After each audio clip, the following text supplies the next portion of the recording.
मेहरबानी पैरों नूं हथ लगवा लो पैसा कोई ना सिटे ਇਹਦਾ ਬਹੁਤਾ ਹੀ ਦਿਲ ਕਰਦਾ ਉਧਰ ਮੈਨੂੰ ਆ ਕੇ ਦੇਵੇ मैं लैन वास्ते हाजिर हां और दसो मेरी जान अच्छा इंज करो गल सुनो एक मिनट इंज करो भाईजान इधर इत्थे आके ना इत्थे इत्थे खड़े हो के आराम ना दे दो इंज सुटना तुहानू नहीं पता लोग बाद चो क्लिप बना ले अली भाई की गल ठीक है हाँ आराम आराम ना तुसी आराम आराम ना कर लो जो जो महफिल कराने वाला कह रहा है वो गलत नहीं कह रहा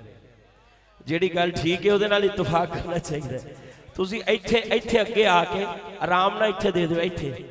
इंज ना सुटो मेहरबानी बार बार फिर तुहानू कहणगे मैं कलाम रोकांगा ते जिक्रे मुस्तफा इन्हां गल्लां वास्ते प्लीज़ मेहरबानी हुण रुक गए एक बारी हुण मेरे माइक नहीं है फड़नगे ठीक है इंज ना सुटो आराम ना दे दो तुहानू मना कोई नहीं कर रहा आराम ना इंज ना सुटो बहुत शुक्रिया अच्छा मैसेज है जिहड़ा अच्छा मैसेज होवे एडी वड्डी महफिल है मैसेज अच्छा है ते आ चुको यार